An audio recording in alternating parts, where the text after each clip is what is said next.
Saludos señores, ¿qué tal están? Espero que se encuentren bastante bien. El precio de Bitcoin se encuentra en los $69,000. En algún punto del día estuvimos por encima de los 71,000, pero hemos corregido un poco. Esto probablemente sea debido a una noticia que ha salido en esta mañana, en donde un juez se ha negado a desestimar el caso de la SEC contra Coinbase. Entonces probablemente esta sea la razón por la que hemos tenido esta ligera corrección. Así que vamos a hablar acerca de este tema y otras noticias también bastante interesantes. Vamos a comenzar primero hablando acerca de esta gráfica de Glassnode, en donde comparamos la magnitud de las caídas, de las correcciones, con distintos mercados alcistas. En este caso tenemos 5 mercados alcistas, incluyendo el de 2023-2024.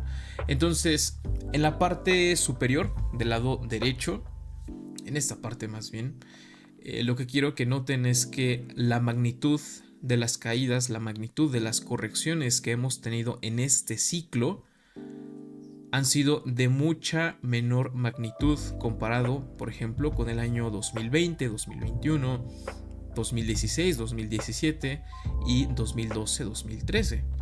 Entonces, esto quizás signifique que Bitcoin como activo está madurando, al igual que el tipo de inversor que tenemos en los mercados es mucho menos especulativo, y creo que esto también se debe primordialmente a la entrada de los ETFs y que la imagen de Bitcoin con la entrada de BlackRock y estas demás instituciones gigantes mejoran mucho la imagen de Bitcoin y lo legitimizan como un activo. Entonces estas personas están comprando Bitcoin de manera consistente y no con la idea de simplemente especular a corto plazo. Entonces esta es una gráfica bastante interesante, aunque claro, me parece que ya está un poco desactualizada porque, si no estoy equivocado, en este punto nos encontrábamos en los 30 y tantos mil dólares, así que ya es una gráfica de hace algunos meses. Pero el punto es ese, que Bitcoin, al menos de momento, sus caídas han sido muy pequeñas.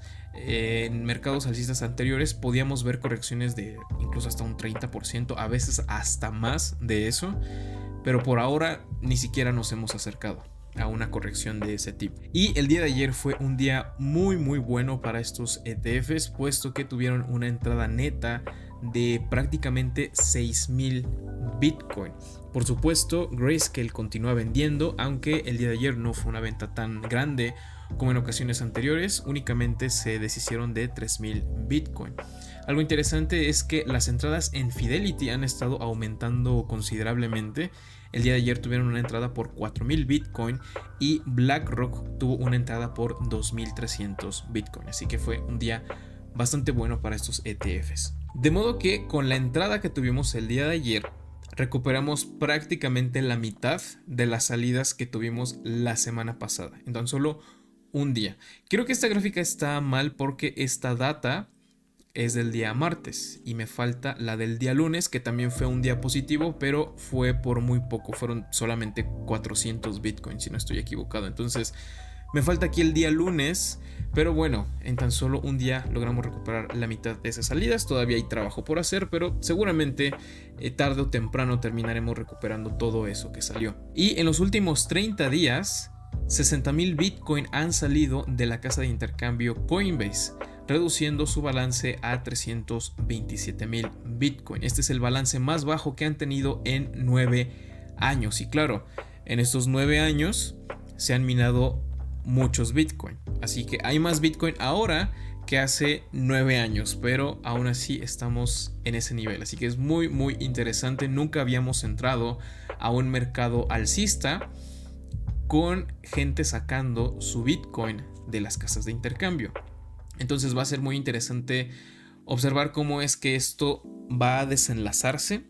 Si una vez que nos metamos en precios más interesantes como para vender arriba de los 100,000 dólares, por ejemplo, entonces ahora sí la gente va a comenzar a enviar sus Bitcoin a esas casas de intercambio, o se van a rehusar a deshacerse de él. Así que eso va a ser muy interesante. Y bueno, aquí está la noticia que probablemente nos tiró en precio en esta mañana, y es que el juez que lleva el caso entre Coinbase y la SEC ha negado la moción para desestimar el caso y va a permitir que la SEC continúe aportando pruebas en contra de la empresa con respecto a la acusación de que opera como una casa de intercambio no registrada, como un broker, como una agencia de compensación y que a través de su programa de staking se dedica a la oferta y venta no registrada de valores. Entonces, no es que haya algún tipo de sentencia en contra de Coinbase, simplemente que el juez considera que la SEC tiene cierta razón en sus alegaciones y va a permitir que continúe aportando más pruebas y a ver en qué termina todo esto. En tiempos recientes la SEC ha ido perdiendo caso tras caso tras caso. El más reciente que recuerdo es el de XRP, justamente acusándolos de distribuir valores no registrados, y si había un caso que podían ganar era justamente ese, pero de alguna forma lograron liarla, como dirían los españoles, y perdieron el caso contra XRP. Entonces vamos a ver en qué termina todo esto.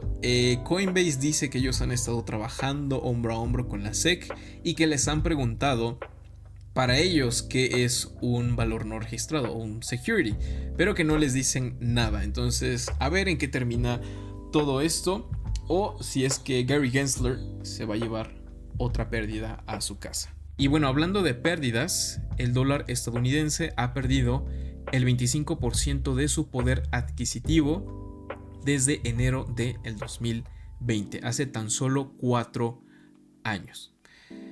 De pensarlo, es algo realmente terrorífico. ¿Cuál va a ser la devaluación de aquí a 10 años, por ejemplo? ¿Será de un 60, 70%? Y a esto, además, tenemos que quitarle los impuestos que el gobierno te pide. Entonces, ¿realmente cuánto te queda al final de poder adquisitivo una vez que descontamos todo esto? Impuestos, inflación.